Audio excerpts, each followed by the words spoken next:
All right, here we go. Here we go, here we go, go. Here we go. Are we streaming? Are we streaming? All good. All good. Okay. All right. I reckon we're good to go. So we're going to go here, here, and here. All right, we're underway. Let our TEMU journey begin for the night. And then we'll follow that with a discussion of the no minimum spend. Ooh, no, I hit that. I'm not going to. Okay. I'll leave that for another time. I tried that last time. That's why I've got these two gifts on the way now. So, yeah. All right. Okay. Let's go. Let's go to farmland. And we're going to, we're going to play out our evening on farmland. And then a discussion on the pink and white terraces, the Tawera Eruption with ChatGPT. That will be the, going to be looking at that. All right. Yeah. Okay. 14. Now, got something here. What do we got? Oh, claim. Oh, no, that's tomorrow. Claim, confirm and claim. No, these are all these things that we get. Claim, may as well let them all locked in. Okay, but I think we've got something here. Have we got 48 hours. We've already got 70 under the belt and nobody else has started. Wow. That's another claim. All right.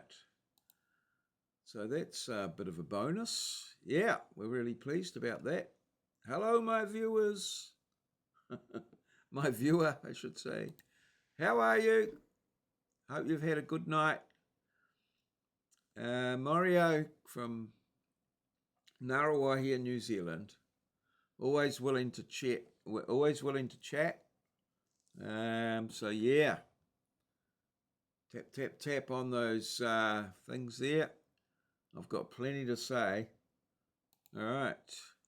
But we're just always starting off, just getting into it with a little bit of TEMU farmland, just getting that up to date as we move on through and get some stuff done there. Okay. Oh, we've got the big puzzle claims here. Just sitting here. Just getting some water and stuff. Oh, you've moved on. Never mind. Never mind. Ooh, holy shit. Good God. There. Oh, treasure search. What are we doing here? Where in the money? 18 grams. Good Lord. 202. Yeah, open another chest tomorrow. So we come here every day. That's ready to go. Right, well, we've got 20 here. I just want to get the, see if we can get the old jewel going early. Claim. Yep, claim. And, well, it should be 2 grams or 1 gram. 1 gram, well, it's one more than I had a moment ago. Okay, 1, 2, 3, 4. It'll give us one to claim there. And Yep. Okay. No sign. Oh. This one. Yep. And here. Complete. 2 quality items. No. We're not doing that. No. No. Oh, we've got another one coming up here pretty quick. No sign of the old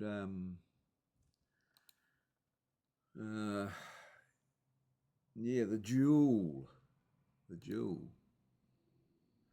No, let's give it a couple more. 5 more. 1, 2, 3, 4, 5. It'll give us not to claim there. Yeah, claiming. Yeah. Okay. And well, 5 more. 1, 2, 3. 4, 3, 1. Yep. Claim there. It'll put us up to 95. This will put us up to 100. Possibly. What? I claimed that. Oh.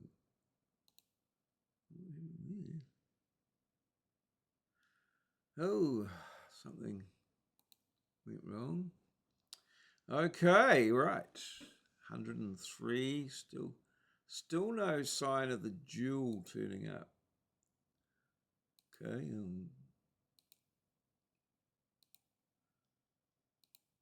We'll get rid of those.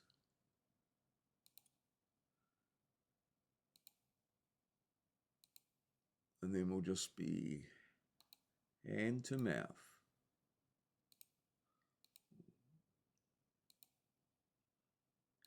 $53.5. One more. And we've got a claim here. 10 grams. Okay. And another claim coming up here, so we'll be right. Let's do some browsing before things go AWOL. Get water, collect water. I don't think there's anything in collect water. Claim. No, maybe. Claim. Okay, claim. I don't know what's going on there. Okay, yep. And it's, well, get water. Okay, we'll do a browse, our first browse tonight. Come back and claim that other one. Browse now. They sort of put a lot of stuff in the way of browsing. They do. They do indeed. Okay. Right, get rid of that. Okay. What's going on? All right. Hey, well, we're just doing a bit of browsing now. Nothing. Vertical surge protector 45. No, that is not a good idea. Don't do that. That stops the browsing. Yeah, it does. Not a good, that's stupid really, the push handle.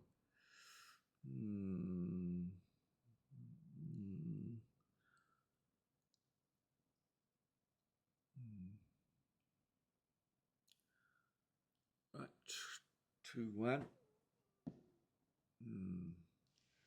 Okay. No. Exit. Yep. Claim. All right.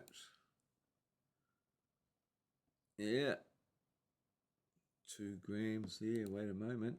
And 3 here. 1, 2, 3, 4, and 1. And we'll claim some more. Oh, we're still waiting for that one. Go back. Go back. Back up the truck. This one's coming. Oh, no, that's fairly... Oh, yeah, I suppose we should wait for that. We've got a browse on here. See if there's anything on here, though. Just claim. Oh, 4 of them. Right. Oh, that'll be from the bulk water. 3. No, we've got 1 to browse from there. Might come back and do that. 44. And 4 days to go.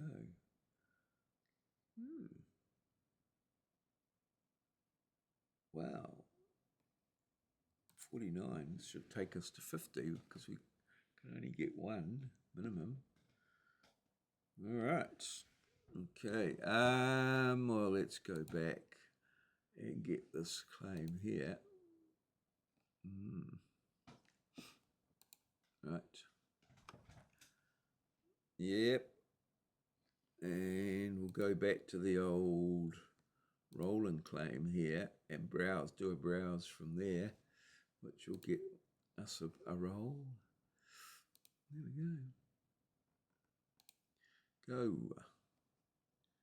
Get browse now. Yep, cool. That's that all done. What's happening here? Just the one viewer. We're just working on there. No, we're still browsing. Yes, we're browsing. Hello, my viewer. Good to see you. Happy to chat. Any topic you like. We'll, well, worst cases we'll tell you, not that topic. But yeah, apart from that, we're pretty good. Most things we've got an opinion on most things. Yes, we certainly have. So, yeah, feel free to comment. I don't get many comments. Task complete. Okay, exit. Let's have a roll. We roll. Okay, 1 roll. 6 waterings will get us back here. So, what do we got here? 55. Okay, and that should take us back for a claim here. Yep, claim, and when's the next one coming? 1G, 1 moment, 55. So we'll do a browse here. Should definitely be in for this one now. Browse now, time limited, that one. So yeah, all right. So just need to get that sorted and we're off. So yeah, we're going to be looking at the Tawera eruption. Just having a bit of a discussion around that, I guess. See what happens. How it is. History and all that. History never repeats. Okay, so quite interesting. I'm getting a little feedback when I'm operating like that, so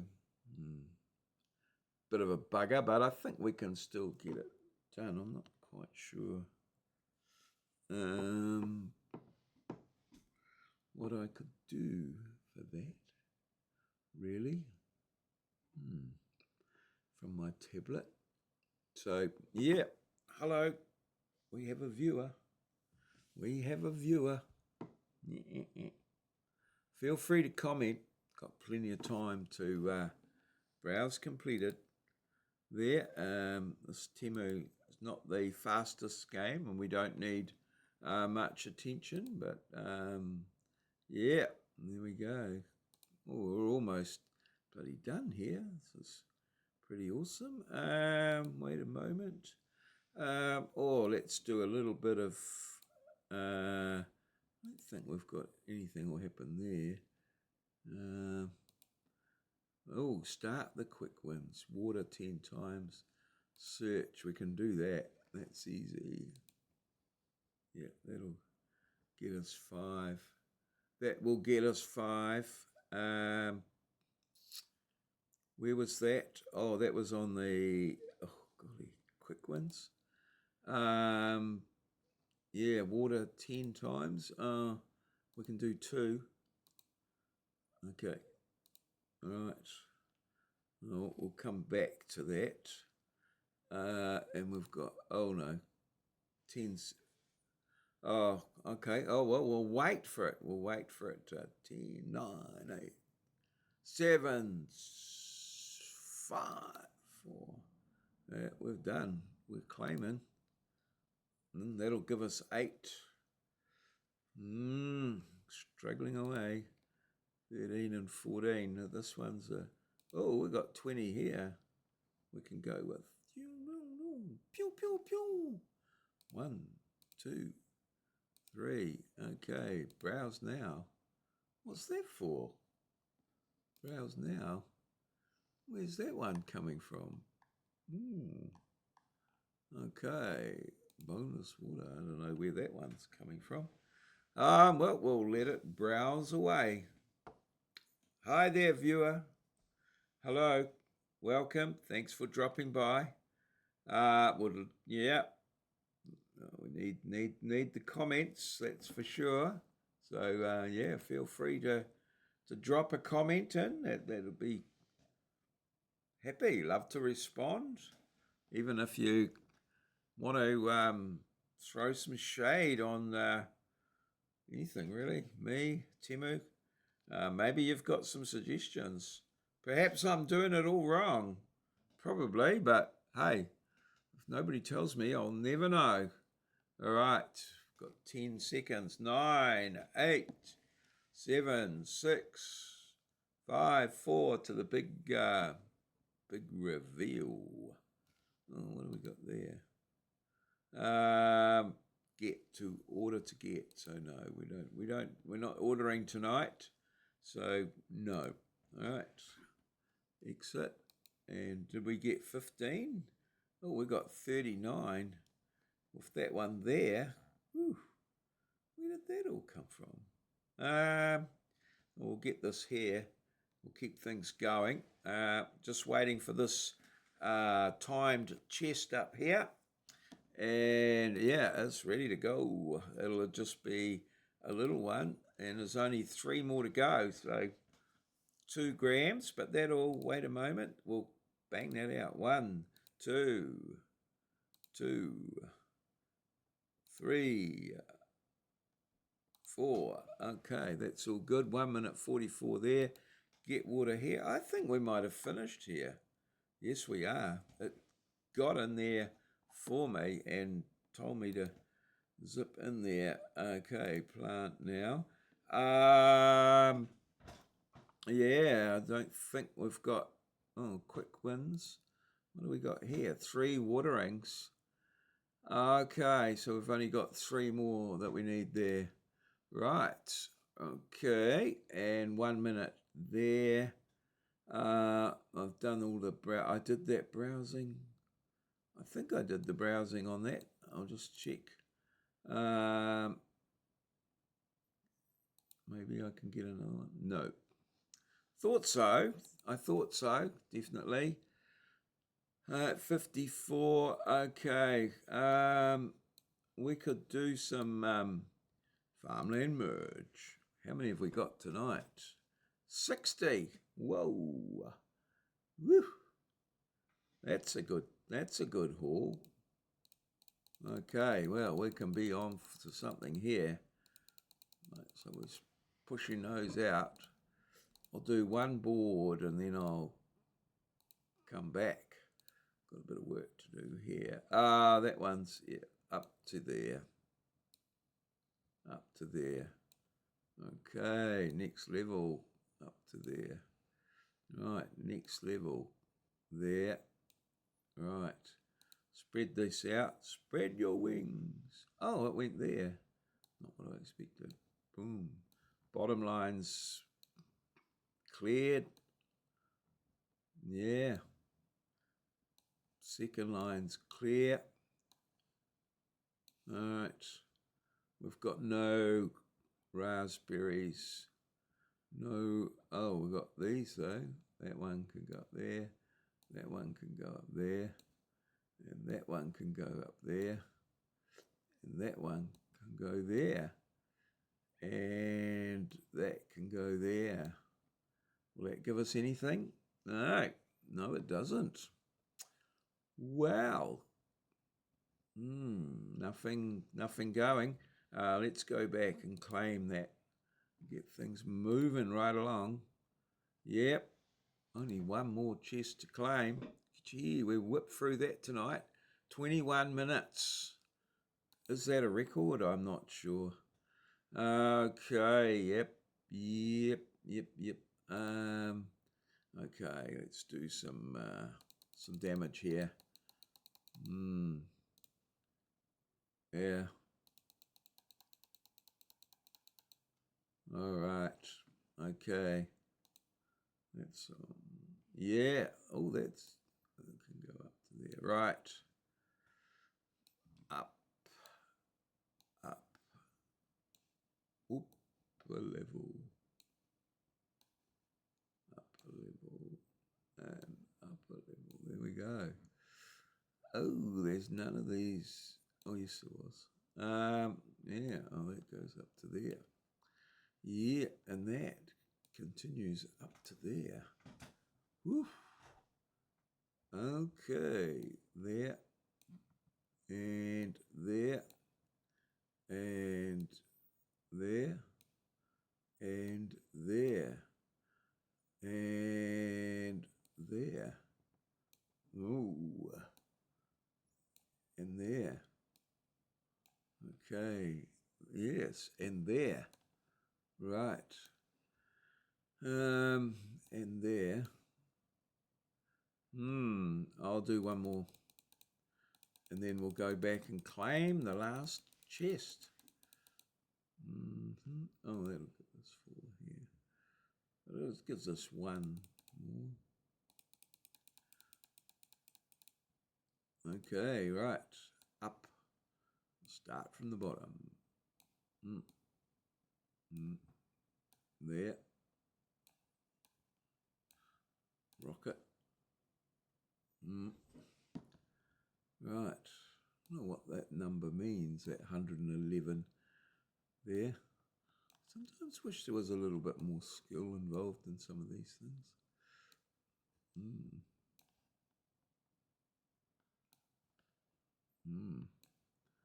I can't see any of these.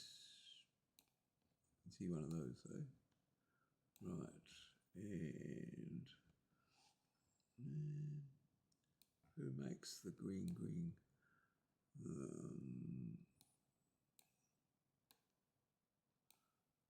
There we go. That's not what we wanted though. Yeah, here's to there. Woof. Oh, and one more of those. And this here. The ice cream and the ice cream. Right, little eggy thing. Okay. And that goes up to there. And that goes up to there. Only 4 things left. Okay. Well, it is the last chest, but we'll go back and just to make sure I get it all done. Claim. Yeah, no jewel tonight, it would seem. Okay. All right.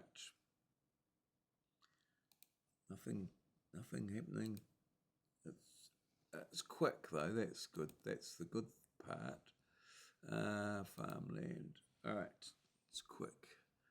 Very quick. Okay, we've got one to measure. Claim. 19. You should be able to fill the board with this one. That one.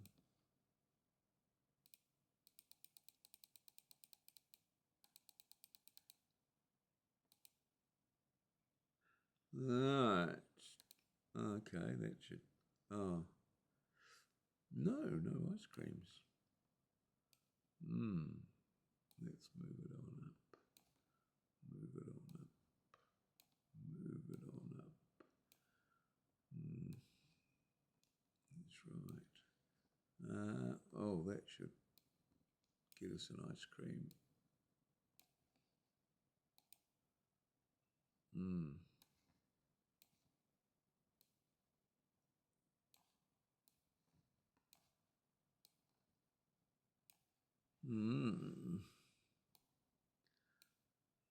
Yeah.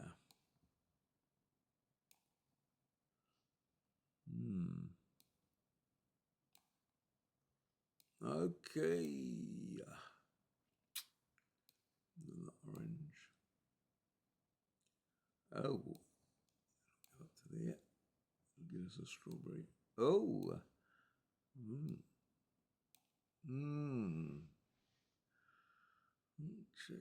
Oh, wow. Coming out of there. Yeah. Right. One of those little eggy things, and yeah, 1 and 5 more to get 5. I think we might be done. That's it. That's all, folks. That's all we've got. She's done.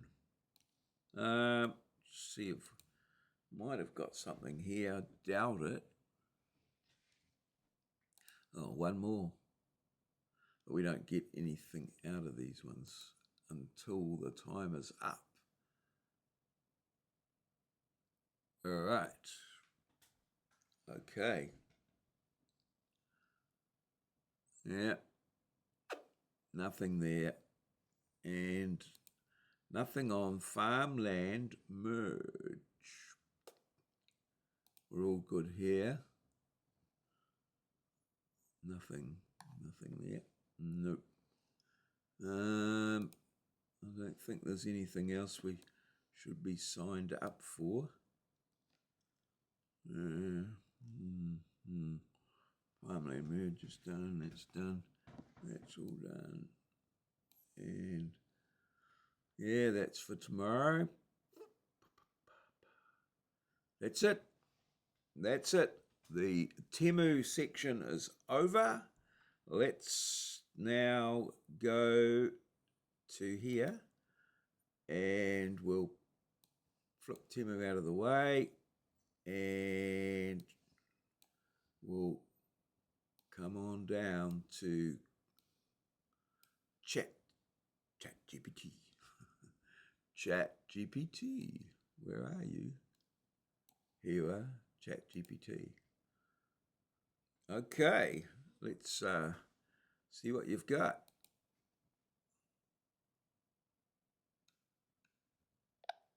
Good evening, ChatGPT. Hey there, Maurieo. Good evening to you as well. How are you? How's it going? Yeah. Have you remembered what we're going to be discussing tonight? I sure do. We were talking a bit about your Exactly, you got it. So we were planning to chat a bit about how you're going to run that interview tomorrow and how you want to keep that nice smooth flow. So if that's still on the agenda, I'm all ears and ready to help you fine-tune it. All right. Yes, we're going to look at the Tawera Eruption and the pink and white terraces. Oh, fantastic. That's going to be such an interesting topic. The Tawera Eruption and the pink and white terraces have so much history and mystery around them, so I think your audience is going to be really engaged. Let's dive in and make it a great discussion. Okay, so I think the the first thing is what we want to do is we want to look at the situation, what was going on before the election, before the eruption. You know what was happening, what particularly around the Pink and White Terraces. Absolutely. That sounds like a great starting point. We can set the scene by talking about what life and tourism looked like around the Pink and White Terraces before the eruption happened. That way, you kind of paint a picture for your audience of what was going on, and then lead into the eruption itself. So I think that's a perfect place to kick off. Yes. So do we? Are there many known pictures of the Pink and White Terraces, or? Yeah, absolutely. There are actually a few historical paintings and lithographs from the 1800s that show what the terraces looked like before the eruption. They're pretty famous in New Zealand history, so you can definitely show some of those to give people a visual idea of what they were like. And Yeah. I think that would be an Oh. Yeah, exactly. And those images really do help bring it to life for your audience. Even though they're old paintings or sketches, they give a sense of just how breathtaking the terraces were and why people traveled from all over to see them. So that should be a really nice bit of context to add in. So what? What? Well, first of all, let's put a date on the. When was the eruption? What was the date of the eruption? Yeah, let's get that date in there. So the Mount Tarawera eruption happened on June 10th, 1886. It's a pretty well documented date in New Zealand history, and it was obviously a really major event. All So right. that's the date you can pin down for when everything changed for the Pink and White Terraces. And so, what would in 1886? What would be the typical, if you took the typical tourist? So where had they come from? You know, when did they start their journey, and how would they interact with the terraces? You know, they would obviously start, and let's say someone started in London, England, and then they would be on a boat, and then they would pull into some port in New Zealand, and then possibly make their way down to Rotorua. What was the itinerary? What did it look like? Oh, yeah, that's a great detail to include. So, a typical tourist in 1886, especially coming from somewhere like London, would have had a pretty epic journey. They'd sail by steamship, which would take weeks, sometimes even months, to get all the way to New Zealand, and then they'd probably arrive in Auckland or another major port. From there, they'd travel overland, often by train or even by coach, down to the Rotorua area. Once they got there, it was all about these guided tours to the terraces. They'd take small boats across Lake Rotomahana, and then they'd walk around on the terraces, maybe even bathe in the warm pools. It was really a huge adventure and kind of a luxury experience for people who could afford that journey. So that's the kind of itinerary they have. You said they would sail on a steamship. Did they steam on it? Were they steamships or were they sail ships in 1886? Yeah, so by the 1880s, steamships were definitely a thing for those long voyages. They had steam powered ships crossing the oceans, which made the journey a bit faster than the old purely sail driven ships, but it was still a pretty long haul. They often had a combination. So, some ships were steamships with auxiliary sails, but yeah, by that time, steamships were definitely the main way people got around for those big international trips. Right. So would they have carried coal on board to generate the steam? Absolutely. Yeah, and they would have had to carry coal on board. So these steamships basically had to have a big supply of coal to fuel the engines and keep the steam going. And that was part of the whole journey's logistics. They'd have to refuel at different ports along the way. So definitely a coal powered journey for those steamships back then. Oh, so um, where was New Zealand's coal coming from in that time, particularly for Auckland? Yeah, that's a neat piece of the puzzle. So back in the 1880s, New Zealand actually had some local coal mining going on. Places like the west coast of the South Island, around Greymouth and Westport, were pretty well known for coal production, and that coal would get shipped up to places like Auckland or other ports to fuel steamships and other industries. So they were definitely using some of their own domestic coal supply to keep those ships going. Right. There was coal mining in Huntly and at Tulpri. Tulpri coal mines, Huntly, renowned coal mine. And yeah, there was definitely coal mining there because I worked there over some of the old workings. So yeah, that would have been coming through in 1886 was the main trunk line through to Auckland then, or was it all being coastal shipping was delivering the coal? Yeah, you're spot on. So around that time, a lot of it would have been coastal shipping that was delivering the coal to places like Auckland. The main trunk line wasn't fully completed till a little bit later, but by the late 1800s, they were definitely using coastal shipping routes to move coal around. And like you said, places like Huntly and Taupiri were really important for that local coal supply. So yeah, that all fits right into that picture of how they were fueling those steamships. All right. Yeah. Cool. So yeah, we've got them to Rotorua now, and then there was like guided tours from there. So, what would a day at the Pink and White Terraces sort of look like? Yeah, absolutely. So once they got to Rotorua, it was pretty much all about these guided tours. They'd head out usually by boat across Lake Rotomahana, and they'd have local guides, often Maori guides, who would take them right up to the terraces. A day at the terraces would basically be a mix of sightseeing and exploring. Tourists would walk around, admire the pink and white formations, and sometimes even bathe in the warm pools. It was a kind of leisurely day of marveling at this natural wonder and maybe having a picnic. So definitely a very unique and memorable day trip for them. Okay, and so how long would they maybe stay at in Rotorua, or and then where next after the Pink and White Terraces? What was the next stop on this grand adventure that they'd come halfway round the world by sailboat? I imagine I'm thinking maybe a 3 month journey for one day at the Pink and White Terraces. Is that what? Yeah, it's pretty wild when you think about it that way, right? Yes. Yeah, exactly. It's kind of amazing to think that people traveled all that way for what might have been just a short visit to the terraces. But yeah, they'd often spend a few days in Rotorua, maybe soaking in the hot springs or exploring the geothermal areas. And then after that, they'd likely move on to other New Zealand destinations, maybe heading down to Wellington or exploring the South Island. So it really was part of this grand tour, and that one day at the terraces was just one highlight of a much bigger adventure. All right.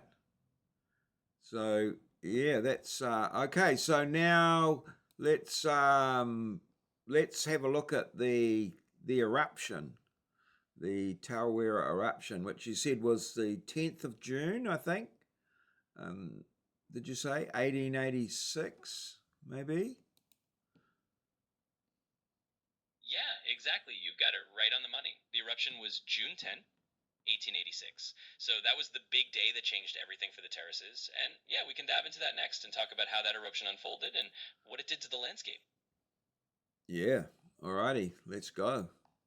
So, what was happening beforehand? Were any, premonitions or forecasts or, yeah. Yeah, actually, that's a really interesting part of the story. So there were indeed some signs beforehand that something was up. Some people reported strange geothermal activity and weird noises, and there are actually stories of a kind of ghostly canoe or waka being seen on the lake, which some took as an omen. But in general, people didn't have the kind of forecasting we do today, so the eruption still came as a huge and devastating surprise. But yeah, there were definitely some eerie little signs that something was going on beforehand. All right. And so, like, take us through the eruption then. How long did the eruption take? And yeah. Yeah, definitely. So the eruption itself was actually pretty intense and relatively fast. It happened in the early hours of June 10th, and it went on for a few hours. It was a really violent eruption, though. Mount Tarawera basically split open, and it created a rift about 17 kilometers long, and it just completely reshaped the landscape. Unfortunately, it also buried the Pink and White Terraces and caused a lot of devastation to the local villages. But in terms of timing, it was a pretty dramatic but fairly brief event over the course of that night into the morning. And that was it. Like it was like no more than 24 hours or 48 hours or something. Like it didn't go on and on. It was more of an explosion than a continuous eruption. Yeah, that's exactly right. It was really this big explosive event rather than a drawn out eruption. So within those hours, it did all the damage it was going to do. And after that, it was really just the aftermath, and the landscape had totally changed. So yeah, it didn't go on for days and days. It was really just that one big explosive moment in time. All right. And it hasn't actually exploded since. Yeah, that's right. Since that 1886 eruption, Mount Tarawera has been pretty quiet. It hasn't had another major eruption like that, so it kind of stands out as this one huge historical event.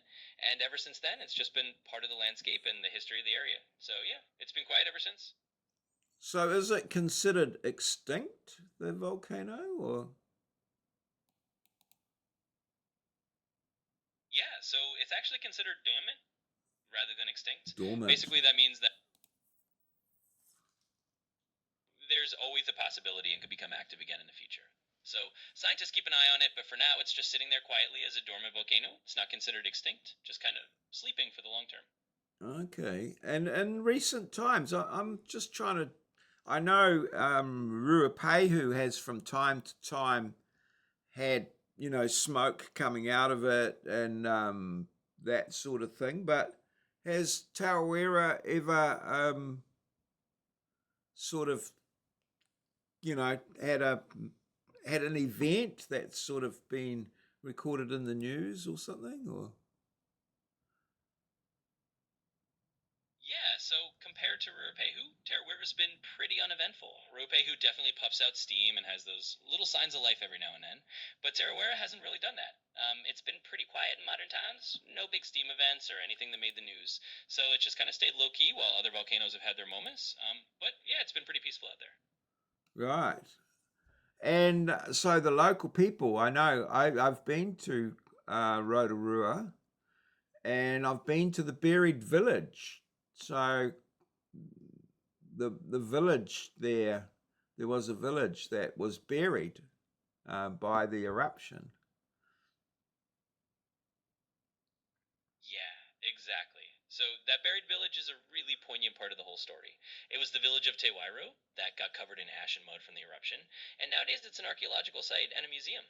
So visitors like you can go and actually walk around and see what life was like back then, and Yeah, how that eruption affected the people living there. So it's definitely a powerful reminder of the human side of that event. definitely. Yeah, I've been there. I've a couple of times sort of worked in that area and had a bit of a look there. Right. So, are there any sort of personal stories from around there, like you know, a person's account of what happened and how it all went down? Yeah, absolutely. There are actually some really moving personal accounts from that time. Some survivors wrote down their experiences or passed them down through their families. They talk about, the night of the eruption, the chaos, and how people tried to escape or help each other. And those stories really bring a human perspective to the whole event. So, yeah, there's definitely some powerful personal narratives out there that give you a sense of what people went through. Can you give an example of one, or maybe?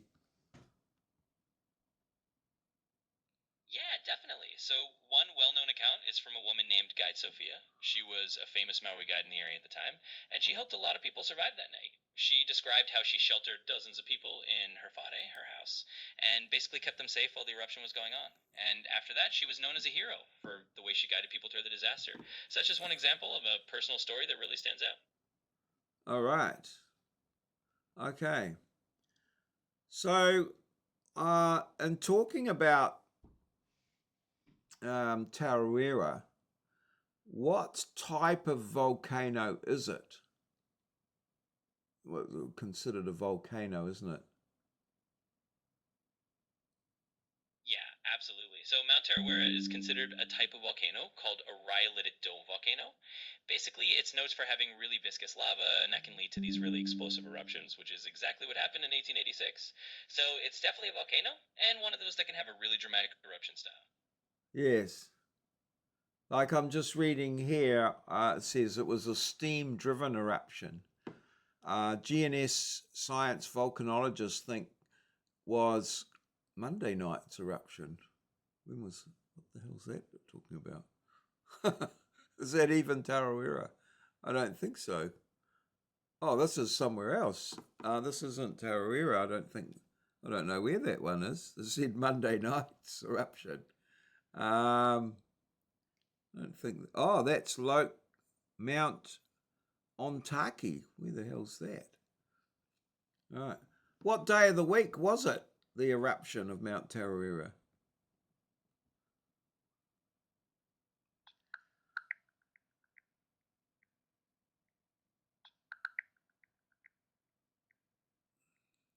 So it turns out June 10th, 1886 was actually a Thursday. So All that's right. the day of the week that Mount Tarawera erupted. All right. A Thursday. Oh, okay. Cool. All right. Okay. Well, here's some stuff about the buried village. Yeah, sound and the night Tarawera smoke. Okay. Yeah. Wow. Tarawera awoke, and lots of ash and lava and that sort of thing on it. Yes, all the different things here. Wow, that's pretty interesting little episode in New Zealand's history there. And then, of course, after that, nobody came to see the pink and white terraces, I guess, because they weren't there. But um, Yeah, exactly. It really was such a huge turning point. After the eruption, those terraces that had been such a big tourist attraction were just gone, and the landscape was totally changed. So, yeah, no one could come and see them anymore. But it definitely left its mark on New Zealand history, and it's one of those stories that people still find really fascinating today. and but Rotorua was still quite a considerable tourist area, wasn't it, for the pink, for other things. Even once the terraces had gone, like, or was a lot of that stuff in the Rotorua domain? Was that a lot of that stuff established at that time, like the baths and the what's that big Tudor building there? Something was that people went to take the waters, didn't they? Yeah, and that's right on the money. Even after the terraces were gone, Rotorua definitely remained a big tourist spot. They had all those geothermal attractions, and like you said, the bathhouses and the big Tudor style building, like the Rotorua Museum, which used to be a bathhouse, those were all part of the draw. People would come to take the waters and enjoy the geothermal spas. So Rotorua stayed on the map as a tourist destination, even if the terraces themselves were no longer there. And so, how did the terraces form? So, they were pink and white. So, what's the geology of them, and how did they form? Yeah, absolutely. So the pink and white terraces formed from geothermal activity. Basically, hot spring water that was full of dissolved minerals flowed out of the ground and down the hillside. And as that water cooled, it deposited layers of silica, like building up these beautiful terraces step by step. The pink color came from some of the minerals and algae in the water, while the white terraces had more pure silica. So it was really just nature creating this amazing formation over time with mineral rich geothermal water. All right, and then it precipitated out of the water. It must have been dissolved in the water somehow, and then it deposited. Yeah, exactly. That's pretty much how it went. The minerals were dissolved in that hot water underground, and then as it flowed out and hit the surface, it started to cool down. And as it cooled, those minerals just came out of the water and built up over time into those terrace formations. So yeah, it was all about that natural process of the water cooling and leaving those minerals behind, like a natural sculpture. Is what caused it to terrace? What is it? Why didn't it just flow straight down? Like, how did the why did it form terraces? Was that a function of the slope, and the must have been quite a gentle slope rather than a very steep slope? Yeah, you got it. It really did have to do with the slope. So the water was flowing down a pretty gentle incline, and as it did that, it would kind of pool and spread out in these little steps. And each time it did that, it would deposit a layer of minerals. So over time, you ended up with this series of natural steps or terraces. And that gentle slope is really what made it form those beautiful terrace shapes, rather than just one big sheet of minerals. And is there anywhere else that comes close to it around the world? Is there other examples of this phenomenon, I guess? Phenomena? Yeah, there are actually a few other places around the world that have similar kinds of formations. One of the most famous is probably Pamukkale in Turkey. They've got these white terraces formed by mineral-rich hot springs as well.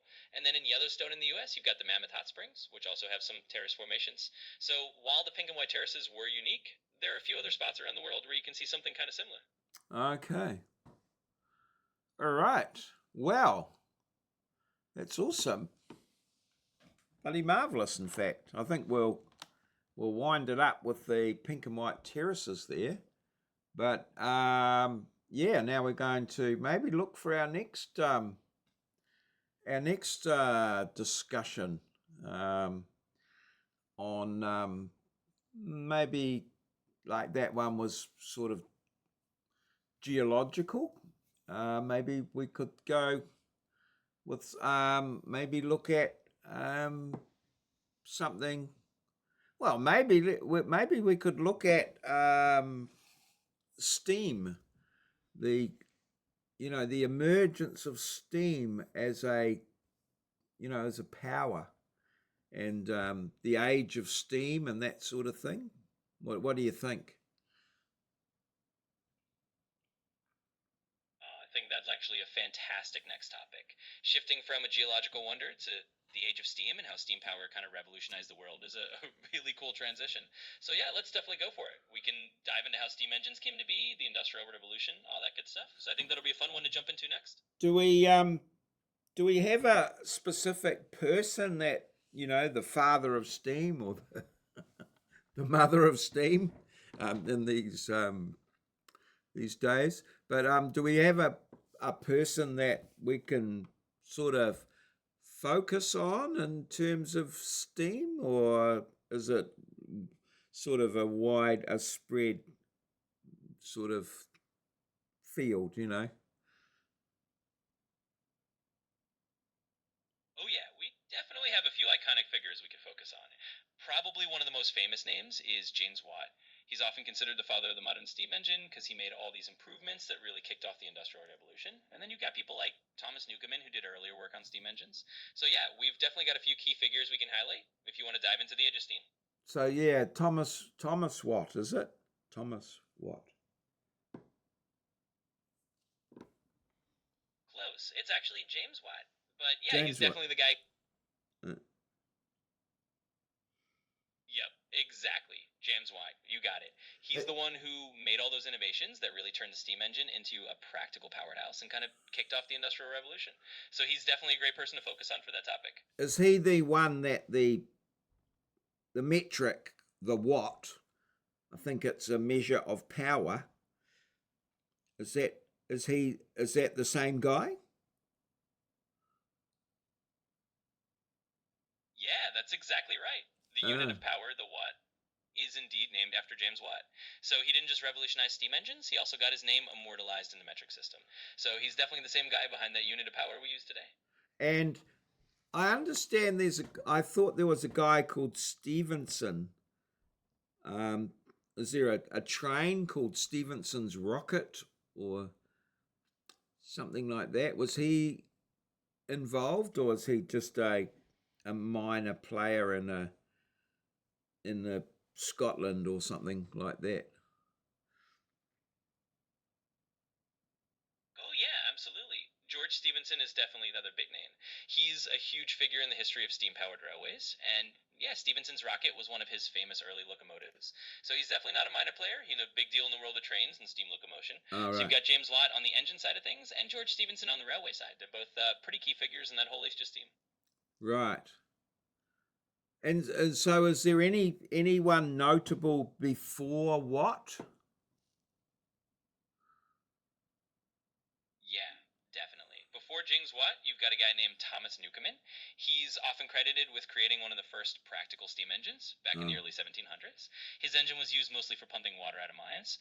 So he's kind of the guy who laid the groundwork, and then Watt came along and made it a lot more efficient all and right. practical. So yeah, Newcomen is a notable name before Watt. Okay. All right. Oh, well, we'll look forward to that in our next meeting. Yeah. The Age of Steam. All right. All good. Absolutely, that sounds like a plan. I'm looking forward to diving into the Age of Steam next time. So yeah, we'll pick it up from there, and it'll be a lot of fun. Thanks for the chat, and we'll catch up soon. Okay. Cheers. Thank you.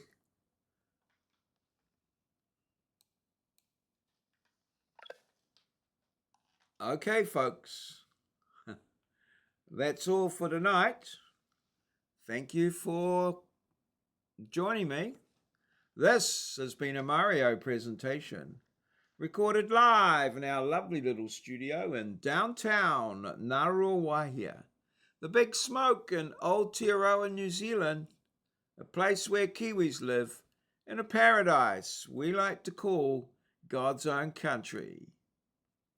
Good night and good gardening to you all.